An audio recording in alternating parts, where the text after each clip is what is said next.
Samuel 7.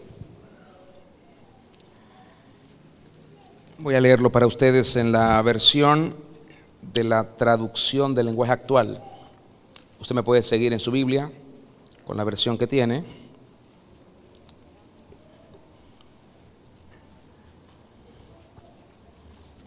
Primera de Samuel 7 dice, desde el verso 1 al 13: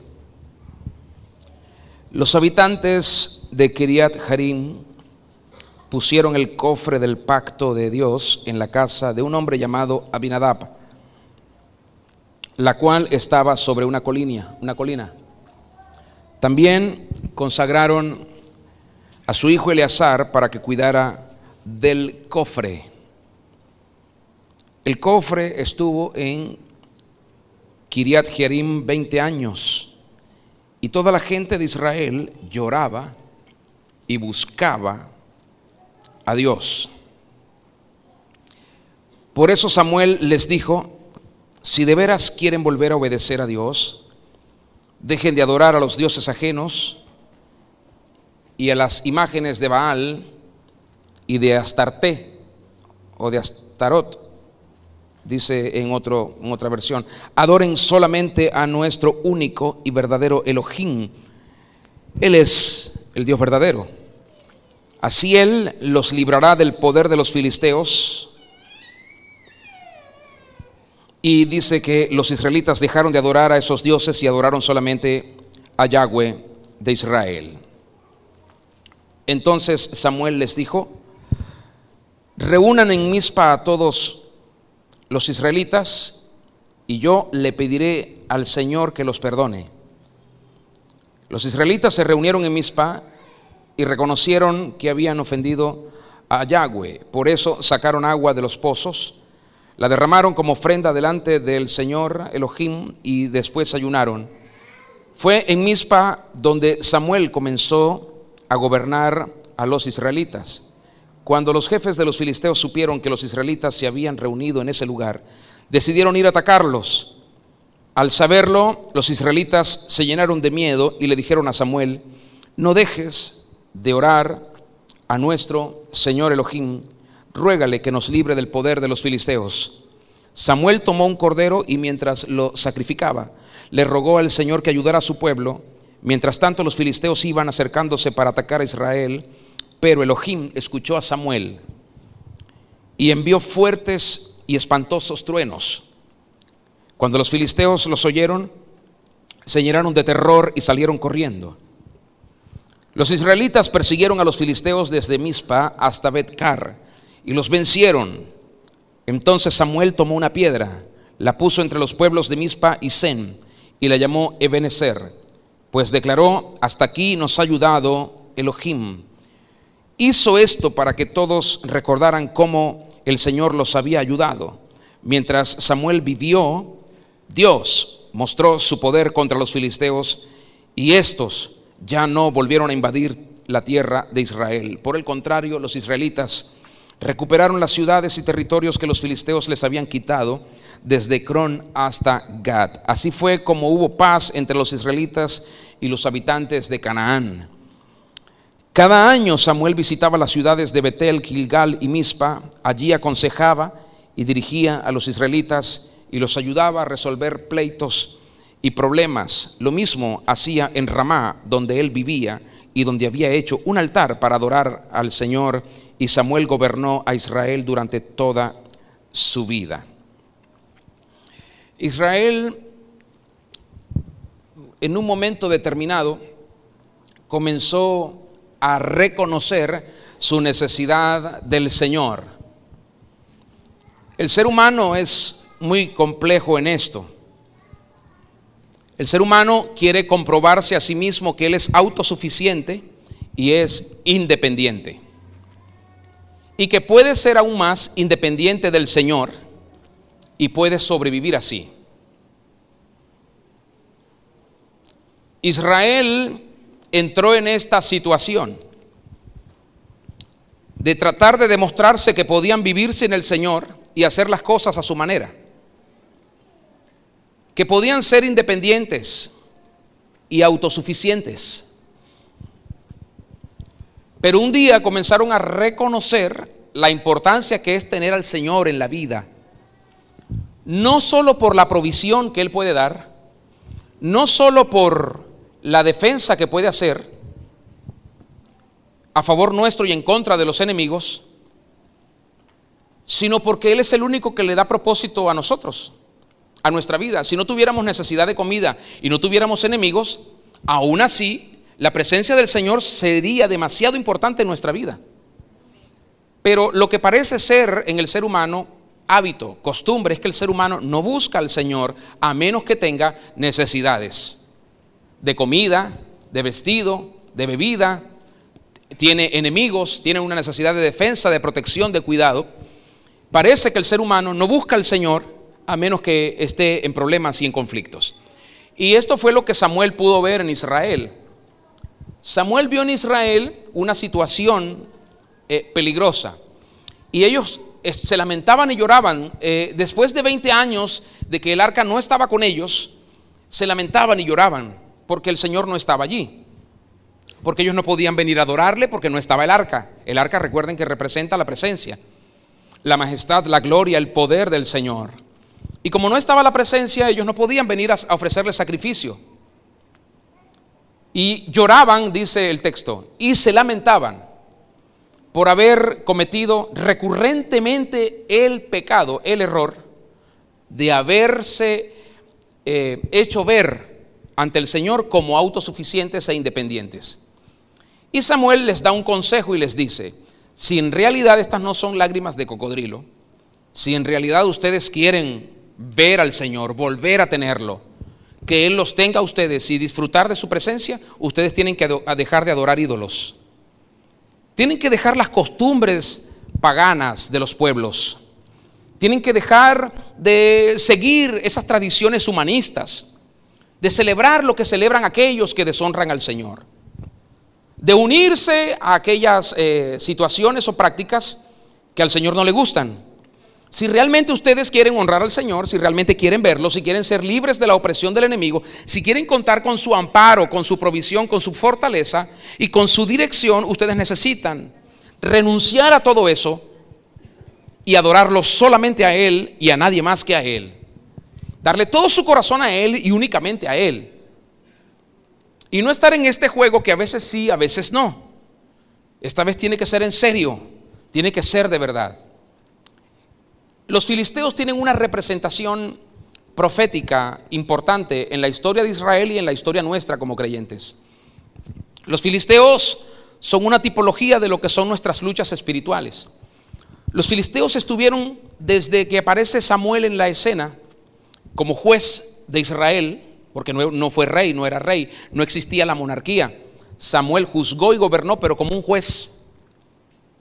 Y desde esos tiempos de Samuel hasta los días de David, imagínese usted toda la vida de Samuel, toda la vida de Saúl y hasta los días de David. Los filisteos estaban al acecho de Israel siempre. Y esto es una tipología de cómo el enemigo está siempre al acecho de los creyentes, siempre. El enemigo no nos deja tranquilos ni de noche, ni de día, ni el día del padre, ni el día de la madre, ni ningún día. No nos deja nunca tranquilos, tiene vigilantes sobre la vida de cada uno de nosotros, el enemigo. El enemigo sabe cuando nosotros estamos haciendo un movimiento que es resultado de un pensamiento contrario a la voluntad del Señor, porque nuestras acciones son eso, un resultado de lo que está en nuestra cabeza. El enemigo sabe cuando en nosotros hay resentimiento, rencor, cuando tenemos el deseo de pasarle por el lado a un principio del Señor. El enemigo sabe cuánto es nuestro compromiso, qué tan grande es nuestro compromiso con el Señor y qué tan grande no lo es. El enemigo lo sabe. El enemigo sabe qué tan determinado está usted a servir al Señor y cuánto no lo está. El maligno sabe que usted es una de esas personas condicionables. Si llueve, no sirvo al Señor. Si no llueve, sí voy. Si me saludan, sirvo, y si no, él sabe lo condicionable que usted es. Si me siento bien, lo hago. Si no me siento bien, no lo hago. Si me cae bien aquel, lo hago. Si no, no lo hago. Él sabe lo que usted sufre y padece como producto de la inmadurez y de las debilidades que puede tener como ser humano. El enemigo lo sabe todo, como también conocía lo que le pasaba a Israel. Hubo momentos donde los israelitas se mezclaron con costumbres idólatras.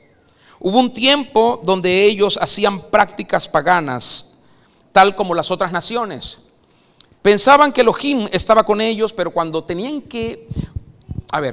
el desafío de saber si en realidad el Señor estaba con ellos, por ejemplo, en una batalla, el Señor no aparecía por ningún lado.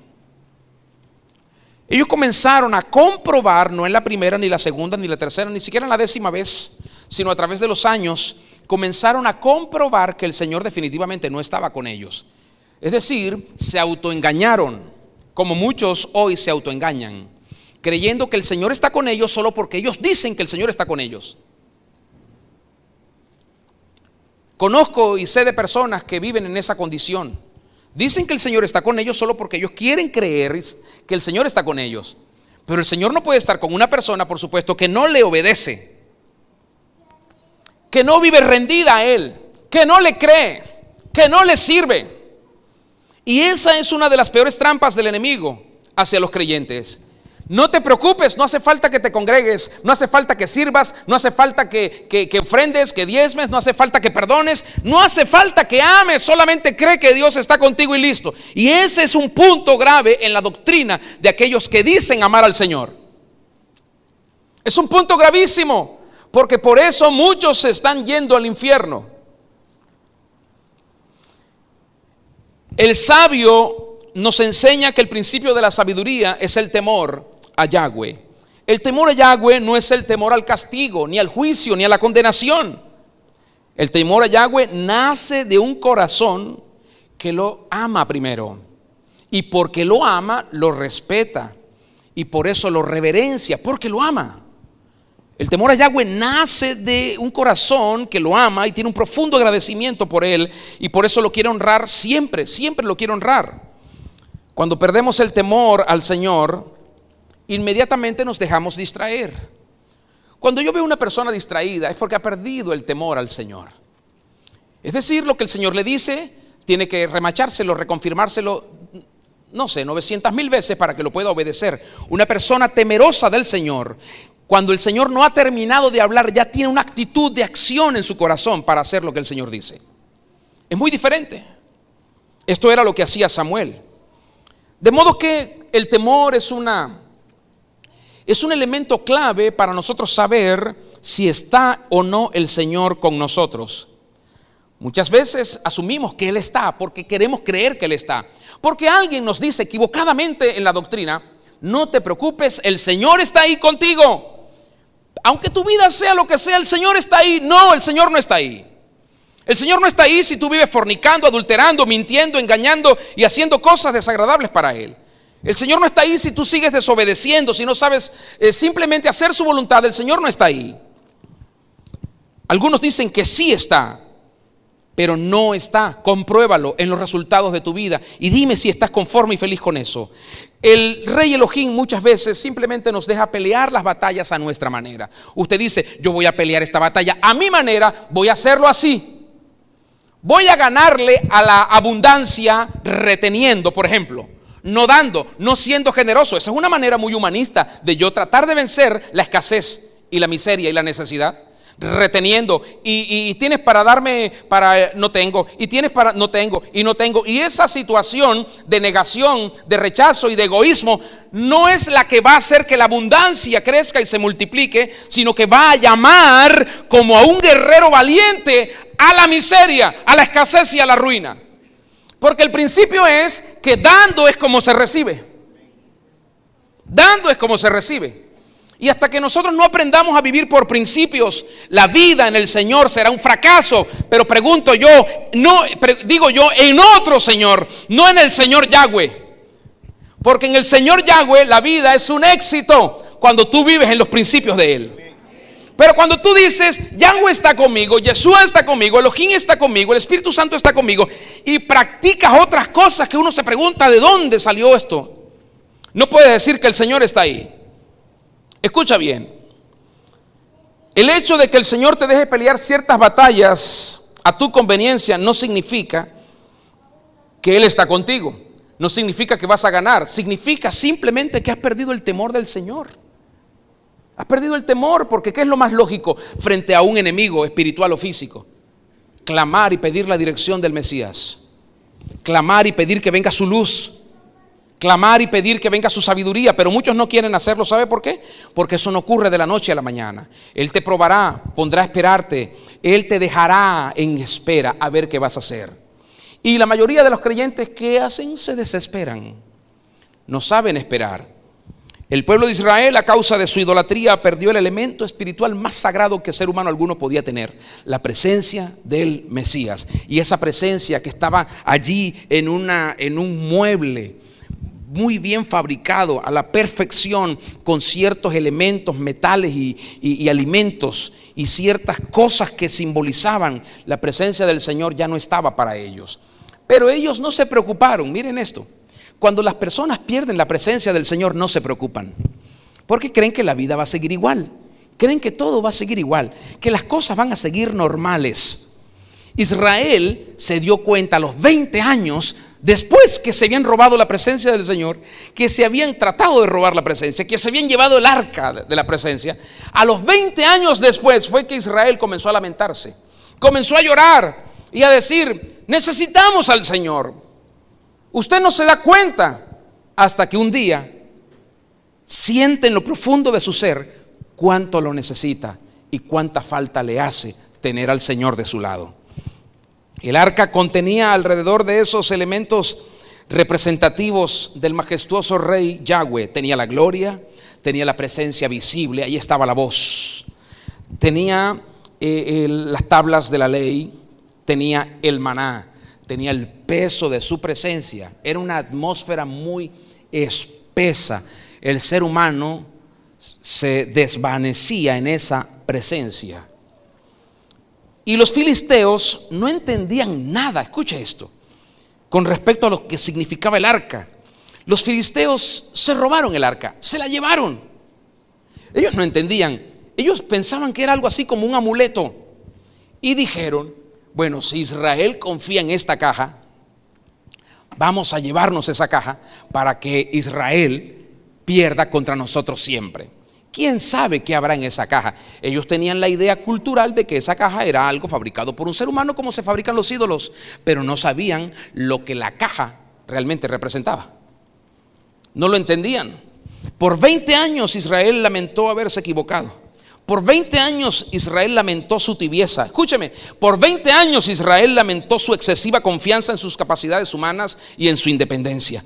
Habían perdido lo más sagrado que tenían, y era tener a Dios de su lado. Ellos comprendieron que no era el oro, no eran las riquezas, no eran las alianzas políticas con otras naciones, no eran los mejores amigos. No. El mejor recurso era tener al Señor de nuestro lado, y ellos lo habían perdido. El arca no era simplemente un mueble como los filisteos lo vieron. Para los filisteos era simplemente una caja forrada en oro y nada más. Pero para los israelitas dejó de representar un elemento de protección, defensa y provisión, y se convirtió en un elemento sustancial para la vida. Ellos pensaban que no podían vivir sin la presencia. No porque estuvieran 20 años bajo esclavitud, o 50 o 100 años, sino porque entendieron finalmente que la presencia era lo que le daba sustancia y sentido al hecho de vivir. Los filisteos se llevaron esa arca a un templo llamado Dagón. ¿Lo recuerdan?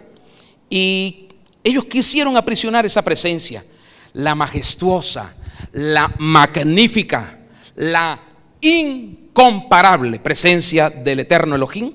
La quisieron aprisionar. Él no estaba en la caja. La caja era un símbolo de lo que él quería hacer con su pueblo.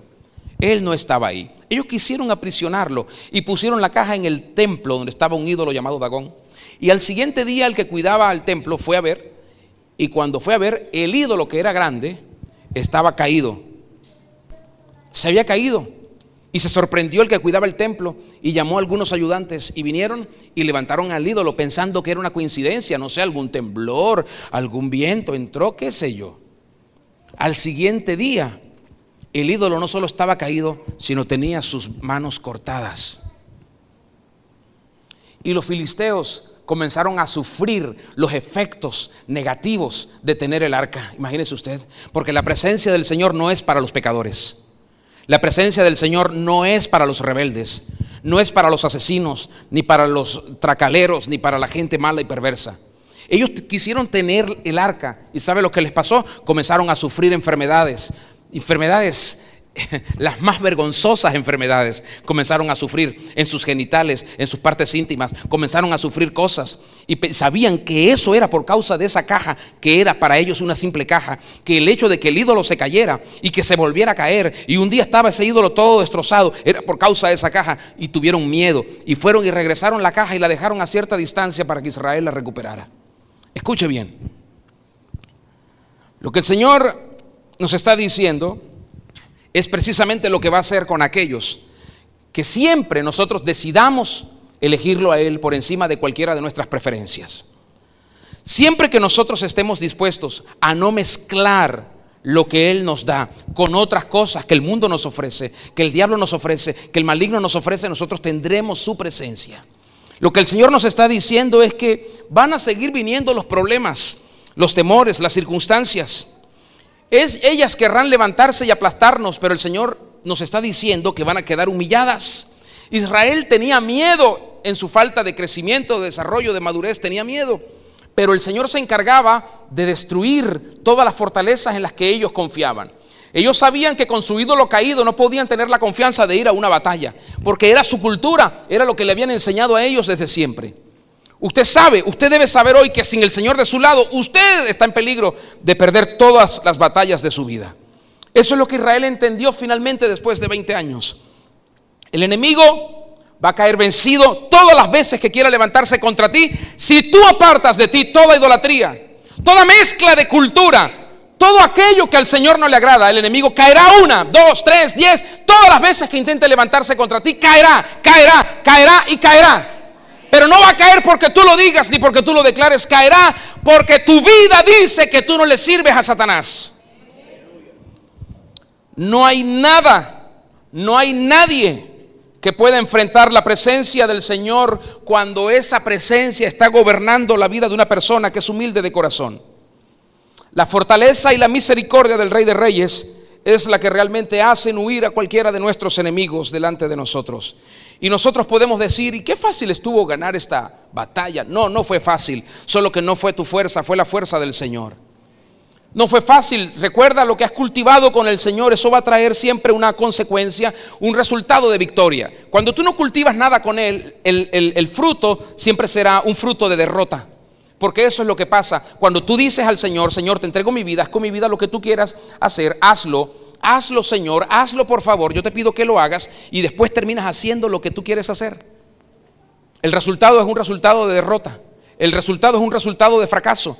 Pero cuando tú te tomas en serio el hecho de adorar solamente al Señor y a nadie más que al Señor, de amarlo solo a Él y a nadie más que a Él, de obedecerlo solamente a Él y a nadie más que Él, verás entonces a todo enemigo espiritual y físico caer una y otra vez.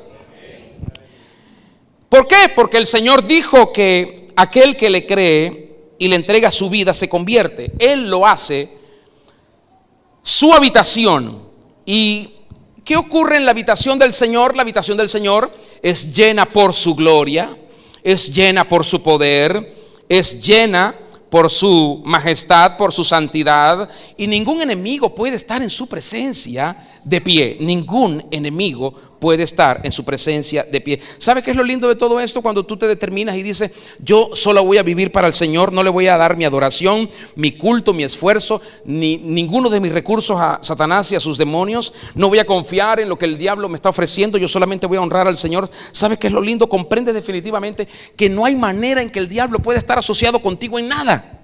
En nada, absolutamente. No hay demonios que puedan asociarse contigo en nada. Comprendes que la herencia es solamente para ti y para todos los que están en Yeshua el Señor, para más nadie. Para más nadie. Que la herencia es tuya y que el diablo, sus demonios y toda la gente de mal corazón que le sirve no tiene parte, ni suerte, ni herencia en lo que se te ha concedido a ti eternamente. No la tienen. No hay plan del enemigo que pueda encerrar el propósito del Señor. No hay plan del enemigo que pueda encerrar la presencia del Señor. No hay plan del enemigo que pueda detener la voluntad del Señor. Y si la voluntad del Señor está en ti y está en mí, nadie nos puede detener. ¿Me está siguiendo? Ahora, lo que hace la diferencia en nuestras batallas y en nuestra vida es lo que está dentro de nosotros. ¿Qué está dentro de ti?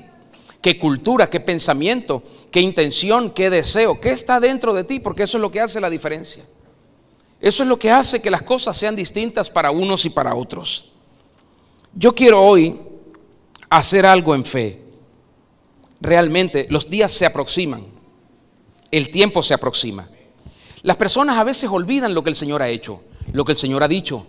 Las personas no oran por eso. Hay gente que ni siquiera tiene el temor reverente de orar por lo que el Señor ha dicho. Simplemente declarar como lo decía al principio. Personas que declaran, Dios está conmigo. No, Dios no está contigo si no eres la persona que Dios quiere que seas. Eso es así. Pero muchos quieren vivir de declaraciones y no de acciones de fe. Entonces el Señor a veces trae su plan, trae su discernimiento, trae su pensamiento y aplaudimos y nos llenamos de alegría, pero las personas luego en el tiempo se olvidan y no se dan cuenta que dejaron lo que el Señor les había prometido, que debía ser cubierto con oración y que debía ser cubierto con santidad y que debía ser cubierto con reverencia. No puede pasar para ti lo que tú no has creído y por lo que tú no has orado. Escucha, yo quiero creer y sigo creyendo y creo que el tiempo de restauración está cerca, muy cerca. Por eso quiero profetizar y profetizo que la restitución del Señor ya fue enviada. Ya fue enviada.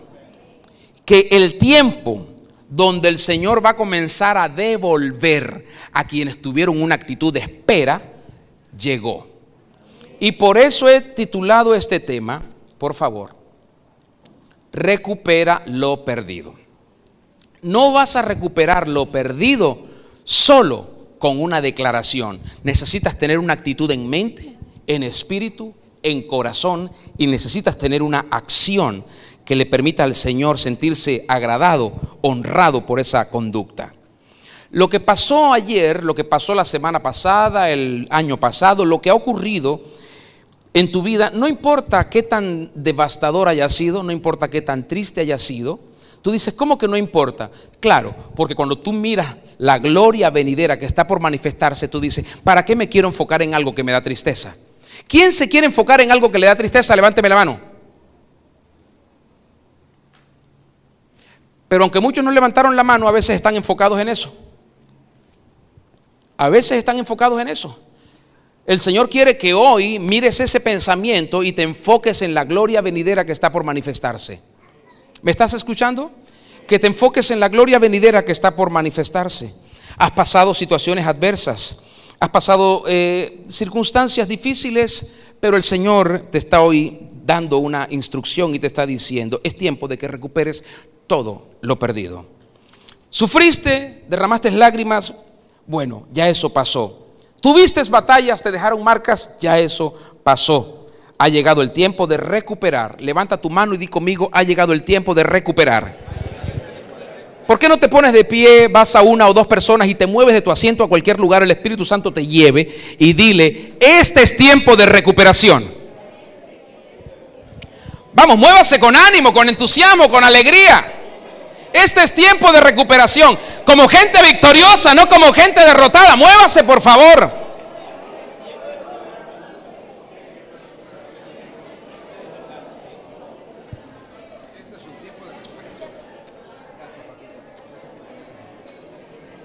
Este es un tiempo de recuperación.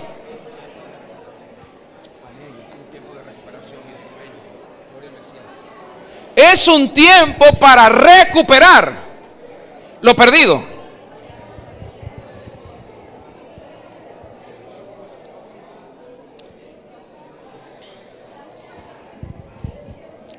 Fernando, es un tiempo de recuperación. Laucar, es un tiempo de recuperación. Es un tiempo de recuperación. Aleluya. Aleluya. Este es un tiempo de recuperación. Muy bien. Ya, ocupe su lugar, por favor. Vamos, después juegan, después del culto juegan. Vamos, siéntese. Vamos a sentarnos todos. Después se cuentan las anécdotas. Vamos a sentarnos. Quiero preguntarles a ustedes. Yo sé que muchos tienen ya una lista, pero otros ni siquiera han tomado tiempo para eso. ¿Qué tienes que recuperar en un tiempo como este? Dímelo. ¿Qué tienes que recuperar en un tiempo como este? ¿No tienes nada que recuperar? No, sí hay mucho que recuperar. El Señor me dijo, hay mucho que recuperar. Diles, este es un tiempo para recuperar. ¿Qué tienes que recuperar en este tiempo? El altar familiar. Bueno, el Señor está diciendo eso. Es un tiempo para recuperar. ¿Qué más tienes que recuperar? ¿Qué tienes que recuperar?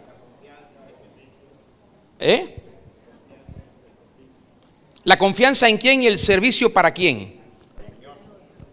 No, esa la pregunta era para él, porque fue el que preguntó, el que dijo, perdón. ¿Qué tienes que recuperar? ¿La esperanza y la fe? No me pregunten a mí, ¿no? Respóndanme.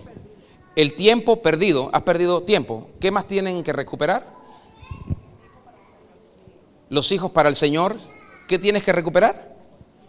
Pero la confianza en sí misma no se recupera, es la confianza en algo, en qué o en una persona. Completen la frase, no me hagan adivinar porque no soy adivino, hablen completo. ¿Qué tienes que recuperar? Tiempo para el Señor y para la familia. ¿Qué más han perdido que tengan que recuperar?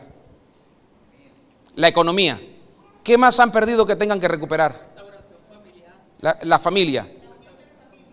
La unidad familiar. ¿Qué más hay que recuperar? ¿Cómo? El carro. ¿Qué más hay que recuperar? La economía del país. ¿Qué tienes que recuperar? El temor al Señor. Mire, no me hablen por los demás, háblenme por ustedes mismos, ¿no? No me hablen por todos, esto es por uno mismo. Uno dice, bueno, yo tengo que recuperar, no sé, un poco de flacura porque me dicen que estoy gordito.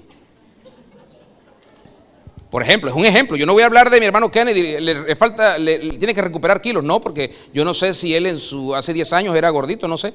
Entonces no puedo hablar de él, no puedo hablar de mi hermano Gerardo o de alguien más. Tengo que hablar de mí. ¿Qué tienes que recuperar? El amor al prójimo. Entonces cada uno se está exponiendo con su respuesta, ¿verdad?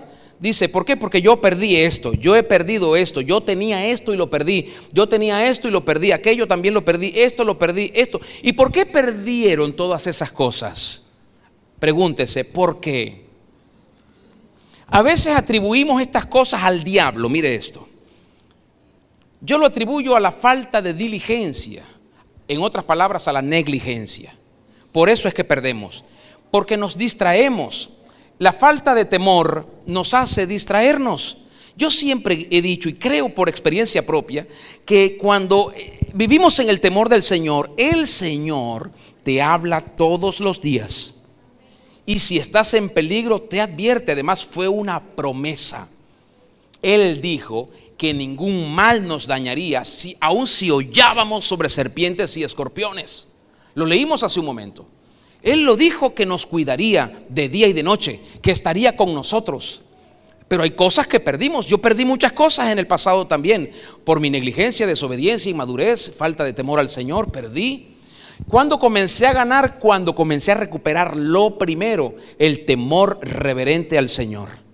Comencé a ganar cuando comencé a recuperar cuando reconstruí esa relación a través de mi obediencia, mi servicio y mi humillación.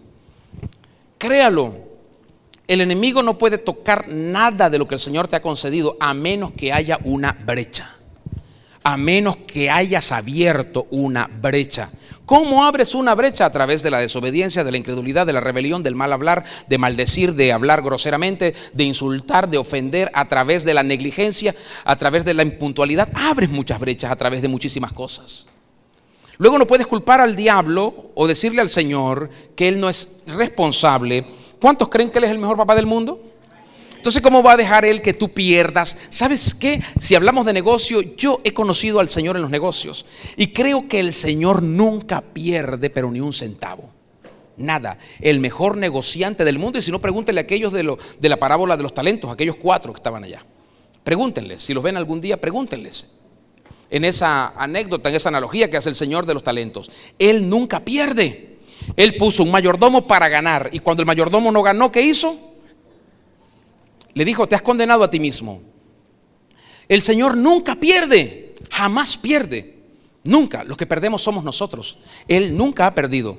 Él no sabe lo que significa perder. Para Él esa palabra, derrota, pérdida, eso no existe. Para Él no sabe lo que significa eso. Pero nosotros sí estamos acostumbrados a eso. Tenemos que hacer mensajes de derrota para recuperarnos en el ánimo y en la actitud.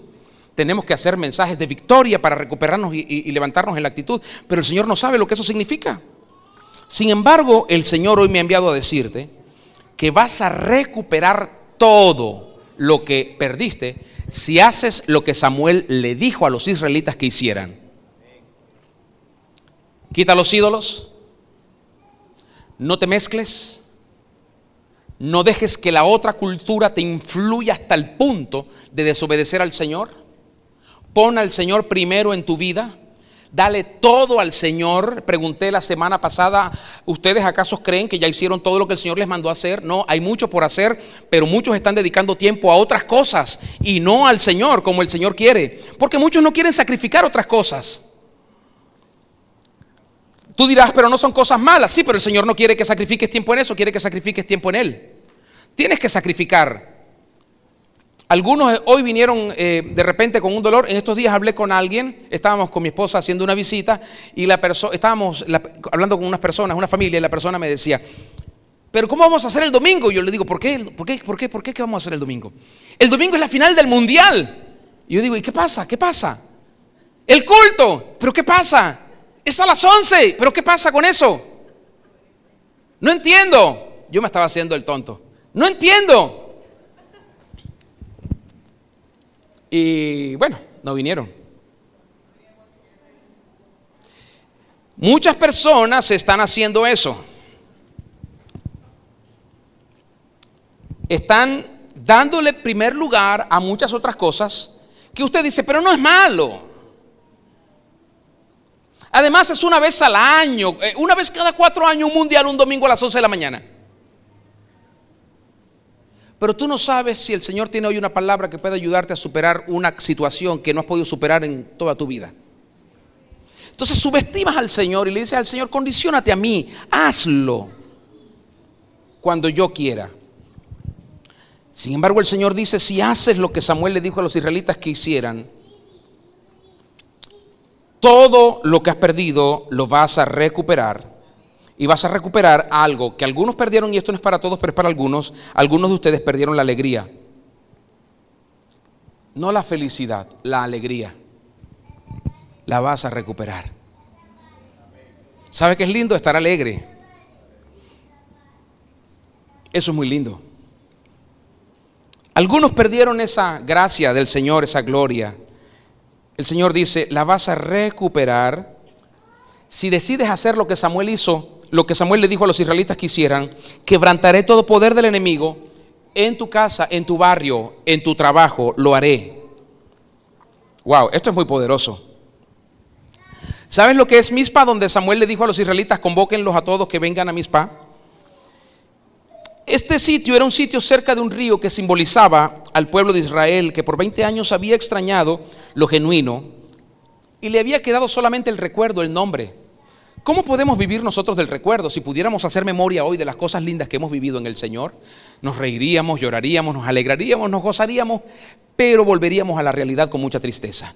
¿De qué sirve vivir así? ¿De qué sirve? Ya no mires más atrás. Enfócate en la gloria venidera que está por manifestarse. Israel en Mizpa significa que ellos estaban recordando lo que hacían. Ellos solían hacer un culto sincero, un culto verdadero al Señor. Venían con alegría, traían ofrendas, traían primicias, traían diezmos, traían animales para el sacrificio, y el Señor se manifestaba. Pero ya no más. La presencia les había sido robada. ¿Por quiénes? Por el enemigo. El enemigo, ese enemigo que hoy representa al diablo y a los demonios que te acosan a ti y que nos acechan, incluyéndome. Ese enemigo les robó la presencia, les infundió temor para que más nunca volvieran a tener esa experiencia. 20 años de apariencia. ¿Y cómo estás? Bien. Y el Señor, bien. ¿Por qué decir bien si no estoy bien? Pero es el hábito, es la costumbre del saludo. Muchos han entrado y han caído en eso. Yo dije el domingo pasado que no es posible que un compromiso tenga mayor poder en tu vida que la convicción. ¿Cómo es posible que yo tengo que estar aquí por el compromiso que hice contigo, aunque esto aquí desagrade al Señor porque tú de repente estás adorando un ídolo? O estoy en un ambiente donde hay licor y están tomando y hay palabras groseras y obscenas y ofensas, y yo tengo que estar ahí porque tengo un compromiso de estar ahí. ¿Cómo es posible eso? Que yo tenga que estar en un lugar con un hijo, con una hija, con mi esposo, con el marido, con el jefe del trabajo, porque simplemente a él le provoca, discúlpenme, le da la gana de que yo esté ahí, y si no, eso puede repercutir en mi relación con él de trabajo, y yo le doy más valor a eso que a mi convicción, que es de no mezclarme, de no participar en lo que hacen los inicuos, de no estar allí siendo influenciado por toda esa situación que se está desatando allí. Entonces, ¿cómo es posible que el compromiso pueda más que la convicción? Eso es lo que el Señor te está tratando hoy a ti aquí. Tú tienes que resolver ese problema del compromiso. Es que me comprometí. ¿Y qué importa el compromiso si lo que el Señor te está pidiendo es que hagas otra cosa? ¿Qué importa el compromiso? Bueno, el valor que le damos a las personas. Si todavía hay gente que vale para ti más que el mismo Señor Yeshua, olvídalo, tú no lo amas, es mentira. Él dijo que cualquiera que ama más, papá, mamá, hijo, hija, hermano, hermana, padre, madre, que a Él, no es digno de Él. 20 años de apariencia tú, Israel, 20 años de simplemente fingimiento. Habían olvidado lo que significaba palpar, experimentar la presencia, el fuego, la administración de lo sagrado, aquello que agradaba al Señor. Lo olvidaron, lo olvidaron. ¿Por qué? Porque entraron en los afanes, se dejaron llevar por la cultura, por los negocios, entre comillas, los buenos negocios. ¿Qué importa un buen negocio si eso me va a costar lo único de más valor en mi vida? ¿Qué importa? Una relación de amistad. ¿Qué importa una relación de amistad si eso me va a costar la vida misma, el respaldo, la compañía, la seguridad de tenerlo al Señor conmigo? Dice el texto bíblico que cuando los filisteos devolvieron el arca, los israelitas fueron a Mizpa. Ahí fueron convocados y en ese lugar recibieron perdón. Samuel les había prometido que si ellos hacían esas cosas que él les estaba instruyendo, él vendría delante del Señor y le pediría al Señor que los perdonara. Mira lo importante que es tener a una persona que nos ayude a recuperarnos. A veces creemos que podemos hacer las cosas solos. Somos egocéntricos y orgullosos. Pero qué importante es tener a alguien que con compasión y con amor nos ayude a recuperarnos. Porque después que hemos estado en una mala situación con el Señor, no nos recuperamos solos. Necesitamos que alguien nos ayude a volver a creer que el amor del Señor es lo más grande que puede existir. Necesitamos que alguien nos ayude a creer que las promesas del Señor son sí y amén cuando yo decido ser fiel y obedecerlo. Necesitamos que alguien nos ayude a volver a creer que el Señor me va a defender si yo decido darle la espalda a todo aquello que me estaba separando de Él. Descubrí hace muchos años que hay un lugar donde encuentras propósito, donde encuentras diseño, fe sin fingimiento, poder verdadero, restauración, sanidad y liberación. Descubrí que hay un lugar, y recuerdo en aquellos años, el Centro Mundial del Avivamiento sacó una canción muy hermosa que le gusta mucho a la pastora Flor y a mí.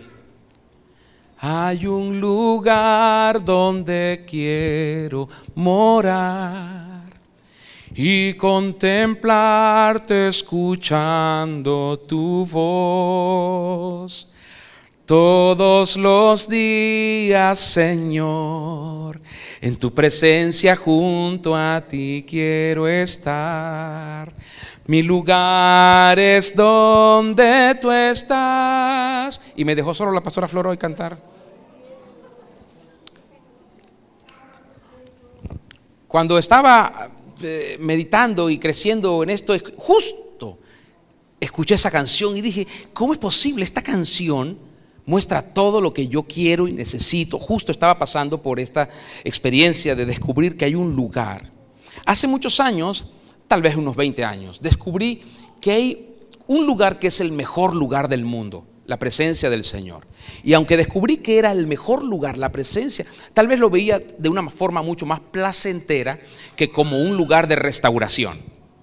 Y en aquellos años posteriores descubrí que hay un solo lugar en donde puede ser restaurado. No puede ser restaurado en una clínica, en un consultorio médico, ni siquiera en una oficina pastoral de consejería. No puedes. Si no doblegas tu espíritu, humillas tu corazón y rindes tu vida al Rey, nunca podrás llegar al lugar de la verdadera restauración. Nunca. Porque no hay consejo pastoral, no hay nada de amigos que te pueda ayudar si tú no quieres rendir tu vida al Señor. Hay muchas personas que no pueden perdonarse ni siquiera después de tanta consejería y talleres y conferencias y simposios y seminarios. Hay personas que si no se perdonan, por ende no pueden amarse. Y si no se pueden amar ellos mismos, no pueden amar al prójimo, porque el mandamiento sobre el prójimo es cuando yo me amo a mí mismo. ¿Me está siguiendo? Sin embargo, debes saber que el Señor te ama como eres. Pero una vez les dije, aunque el Señor te ama como eres, tienes que estar seguro y convencido que Él no te va a dejar como estás. Él te ama como eres, José, Luis, Figueroa, de Galíndez, pero no te va a dejar como estás. ¿Por qué? Porque te ama con un amor eterno, porque no te olvida, porque ninguna de las palabras que te prometió las ha dejado en el olvido, porque los planes que Él tiene contigo, conmigo, todos los días, los pule, los hace brillar, y está ahí diciéndonos a diario, solo que no lo oímos, Pedrito, Ramón, Gabriel, David, los planes que tengo contigo están vigentes. Está ahí diciéndonos, Asdrúbal, lo que quiero hacer contigo está vigente. Pero nosotros muchas veces estamos enfocados en otras cosas. ¿Sabes? Hoy debes saber que el propósito del Señor contigo está latente en su corazón. El propósito del Señor contigo sigue latente. Así que tú debes recuperar la pasión por ese propósito. Recupérala. Dile al que está a tu lado, recupera la pasión por el propósito del Señor contigo. Ese propósito está en desarrollo, está en proceso, se está desatando ahora más que nunca. Mizpa significaba para ellos un lugar donde se sintieron fuertes. Nunca más llegaron a sentirse vulnerables o fáciles de vencer. Nunca más, jamás fáciles de engañar.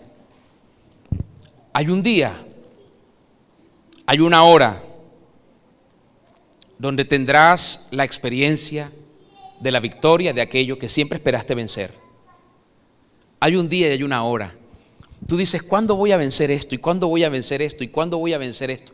Hay un día y hay una hora. Vas a vivir esa experiencia. Pero eso viene cuando te entregas, te rindes y te humillas al Señor. Lo que te dominaba no te dominará, y lo que te hacía avergonzarte no lo hará más. Al contrario, el Señor va a cambiar eso y va a hacer que tú te hagas tan dependiente de Él, que abraces su presencia, que te hagas adicto a su voz. ¿Sabe lo que es eso? Tú dices, no voy a hacer nada si el Señor no me habla. No voy a moverme si no tenemos un testimonio firme de la voz del Señor. ¿Y sabes qué va a lograr eso y qué va a provocar con la gente que está a tu alrededor? Va a provocar rabia, ira, enojo. Porque la gente va a decir, bueno, ¿y ahora esto va a ser así toda la vida? Sí, será así toda la vida. Pero vamos a hacer, no lo vamos a hacer. Yo recuerdo cuando comencé con esto, algunos se molestaban conmigo. Y yo les decía esto, era una frase que ellos entendían. Yo dije, te voy a hacer la pregunta clave. Ya ellos sabían cuál era la pregunta clave. Porque la pregunta clave es, ¿qué te ha dicho el Señor? Que quiero vender el carro. ¿Te hiciste la pregunta clave? ¿Qué te ha dicho el Señor? Que me ofrecieron un mejor trabajo, voy a dejar este. ¿Te hiciste la pregunta clave? ¿Qué te ha dicho el Señor? Que me voy del país. ¿Qué te ha dicho el Señor? Que voy a regalar esto, que no voy a dar nada. ¿Qué te ha dicho el Señor? La mayoría de las personas siguen los impulsos de su mente, de su corazón, pero un corazón subjetivo que no busca agradar al Señor, sino agradarse ellos mismos. Así que el Señor está hoy diciéndonos, si hacen lo que Samuel les dijo a los israelitas que hicieran, amarán mi presencia y no querrán nunca más vivir sin ella. Hay un lugar. Ponte de pie y dilo conmigo, por favor. Hay un lugar. Dilo conmigo, hay una etapa. Vamos, dilo, hay un sitio. Y hay una experiencia que tal vez no la podamos definir geográficamente en este momento, pero sí espiritualmente. Vamos, dilo de nuevo. Hay un lugar en donde todo enemigo, físico y espiritual, va a huir delante de mí.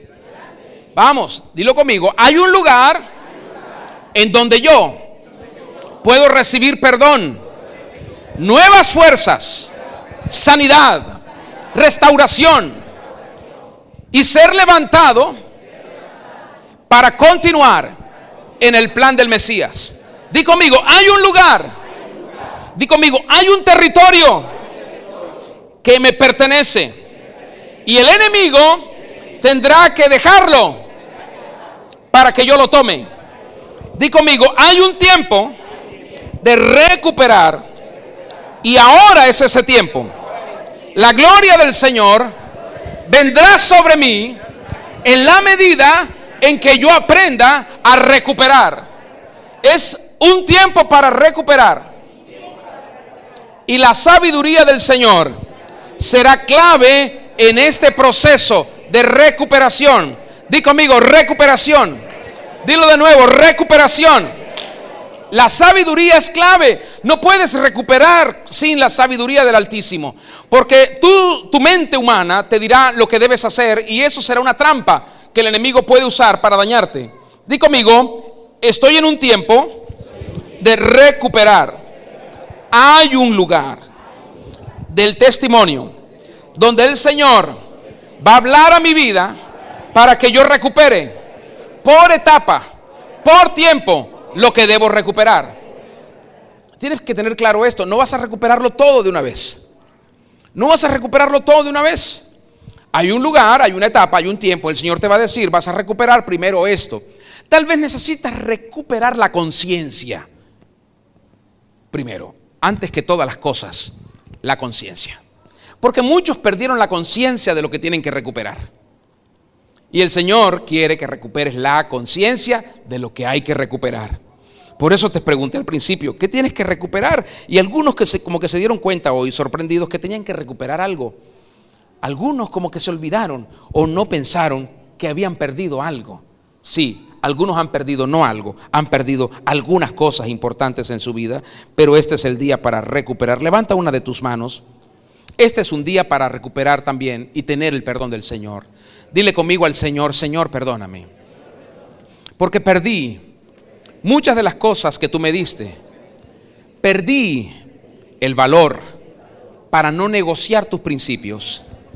Dile conmigo al Señor, perdóname si perdí tu confianza y ahora no me has confiado mayores cosas. Perdóname si perdí el tiempo, no el cronos, no el kairos, sino el plero, cuando debía hacer algo puntual y no lo hice porque solo me dejé llevar por mi humanidad. Dile conmigo al Señor, perdóname. Hoy quiero recuperar tu perdón que llegue a todas las áreas de mi vida y traiga sobre mí la confianza para poder dirigirme a ti nuevamente con el valor de hacer tu voluntad. Dile conmigo al rey: Señor, perdóname, porque perdí muchas veces el entusiasmo de amar, de motivar, de persuadir, de poder alentar a los que se han debilitado en tu reino. Perdóname, ayúdame a recuperar esa ocupación de alentar al que se ha quedado en el camino. Vamos, dile conmigo: Señor, perdóname, porque perdí la visión de tu plan. Ayúdame a recuperarlo. Quiero ver lo que tú quieres que yo haga. Dile: y ayúdame a recuperar tu voz, tu dulce voz. Y algunos aquí perdieron la santidad.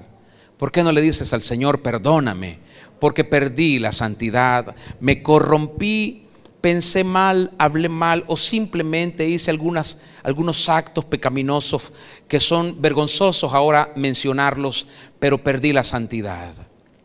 Perdóname por eso, y dile una vez más: ayúdame a recuperar la santidad. Santifícame en el nombre del Rey Yeshua. Santifícame. Y así puedes continuar en tu casa y decirle: enséñame a recuperar la familia, enséñame a recuperar la economía, enséñame a recuperar el trabajo, enséñame a recuperar el proyecto de negocio que me diste. Muchos aquí recibieron proyectos de negocio y lo perdieron. Dile al Señor: ayúdame y enséñame a recuperarlo. Aleluya. Y el Señor te promete que si tú recuperas lo que has perdido, escucha bien, todo enemigo que se acerque a ti huirá despavorido por causa de mi presencia, y la gloria mía que estarán en ti, te dice el Señor. Así que hoy es tu día para recuperarlo todo. Tal vez llegarás al final del año gregoriano. ¿Cuánto falta para el año gregoriano? Los volví a raspar. Bueno, para el año gregoriano, más rápido. Tienen que practicar más el calendario gregoriano. Estamos a 5 meses para que termine el año gregoriano, ¿verdad? 5 meses y un poquito más, 15 días o 16 días. Bueno, toma nota, por favor, de este día. Cuando el Señor te dijo a ti: este es el día de recuperación. Y comienza a medir el tiempo del Señor para saber lo que vas a recuperar de aquí a cuando termine el año gregoriano y de aquí a cuando termine el año hebreo. Sabrás si creíste o no esto que hoy el Señor te ha ministrado.